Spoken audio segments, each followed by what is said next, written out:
I'm not prepared to read out of the book because I've read it a few times already, and the idea is for somebody else to read it. But it was such an interesting way in how I got these stories that I thought I'd share that first. I've been a speaker for about 30-some years for Holocaust education. And I was a little girl, and I talked to children at school and tell them what it felt like to, from one day to the next, to have all your friends become your enemies. And what it is like to be afraid all the time. And the kids seem to understand what is involved here. So I took a lot of the stories I've heard over the years and put them together in a book to make a novel, a love story, so that it would be more digestible for young adults and older adults. I found out that there's a whole generation that has hardly any idea of this history. And I focused on the Mufti, the Grand Mufti of Jerusalem, because it was a rather bizarre experience. I was at the World's Fair in 1962, and coming out of the exhibit from Egypt or Arabia, and all the Middle East countries were together, and I ran into a lady from Israel, and she told me her story quite briefly. And I wish I'd had more time. I had 2 kids and a husband that wanted to go somewhere else. And I wanted to listen to her, but I did listen for a while. And she told me how she had been kidnapped from a concentration camp and taken to Berlin, to the mansion where the Grand Mufti of Jerusalem, a very good friend of Adolf Hitler's, was living and trying to recruit Muslim troops for the Germans to conquer North Africa. It's a history that is not that well known sometimes. And a lot of things that are happening in the Middle East right now can be traced back to the Grand Mufti. He got on the radio and started making speeches about how all the Muslim Arab people that are living in what is now Israel should leave. And because these 5 nations that were going to attack this new state would wipe it out. Well, he got them to leave. A lot of them locked their houses and took their keys and expected to go back in a few months or even a few weeks. And it didn't happen that way.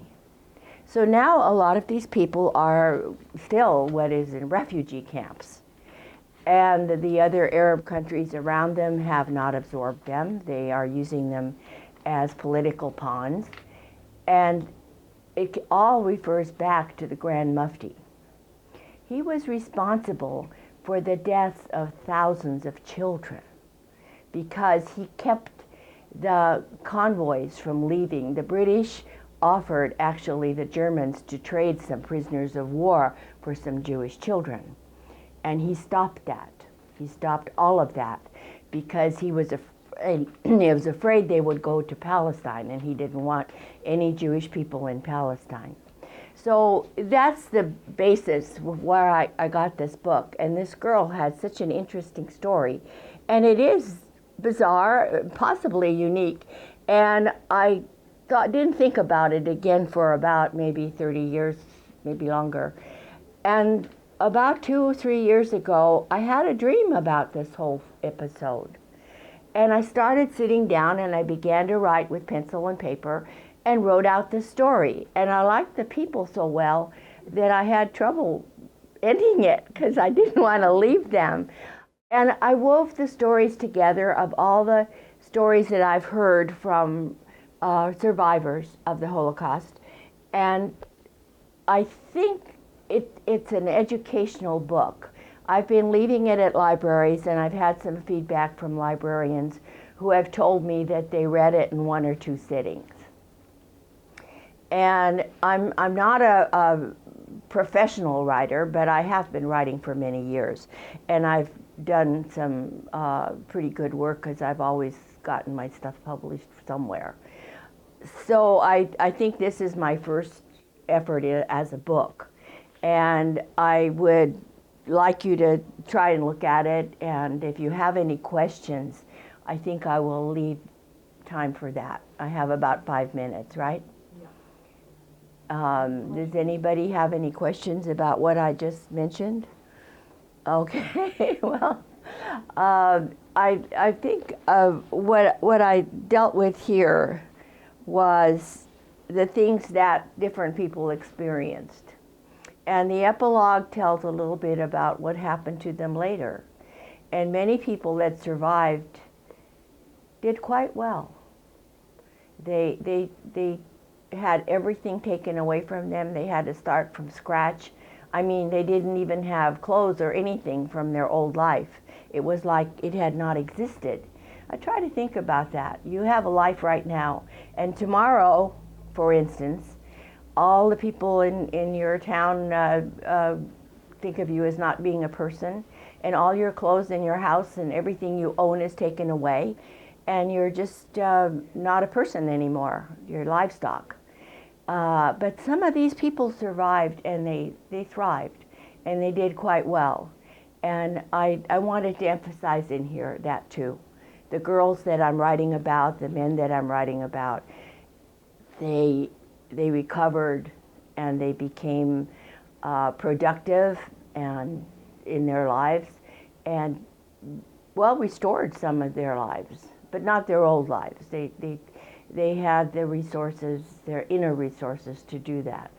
And we need to think about what was done, because it was not in the wilds of Africa. This was done in the civilized, the center of civilization in Europe, where people went for generations to learn about art and music and medicine and philosophy.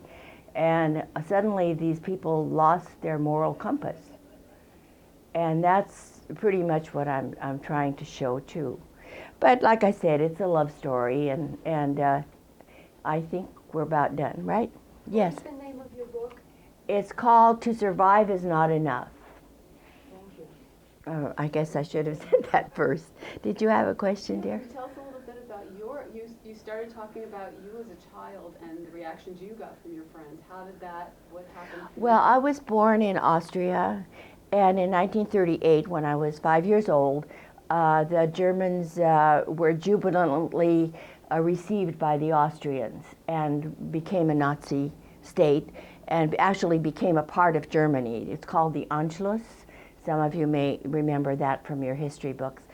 And from one day to the next, my family was no longer considered Austrian citizens, although my family had been there for generations.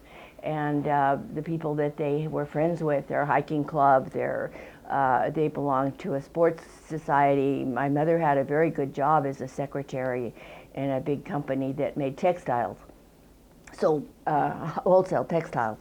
And from one day to the next, all of that was gone. They confiscated all the bank accounts if you were Jewish. And how did they know? Because everybody in Austria at that time had to register when they were born what religion they were. So it was right there in black and white. And they could see who everybody was. And you lost your job, you lost your friends, you were not allowed to go anywhere, and you were afraid all the time. I was not allowed to go in the park anymore. When you're 5 years old, you think, gee, what have I done to deserve this? And I think the kids can relate to that. That when you're a little kid, you think, everything refers back to you. And when people say you're bad, well, maybe you are. And that's where my background is.